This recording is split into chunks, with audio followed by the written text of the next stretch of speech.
手中拿着一杯苦苦的咖啡，散發清潔香味。我的心還在期待着誰，想問這個世界哪裏是最美？是否愛情都會讓人沉醉？第二天早晨，第一滴冰冷的雨水，送走快樂也帶來傷悲。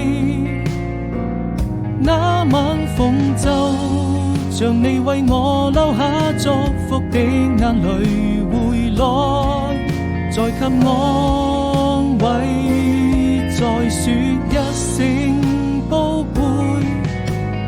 如果要分手，我也希望你好好過，我還能夠就這樣默默祝福。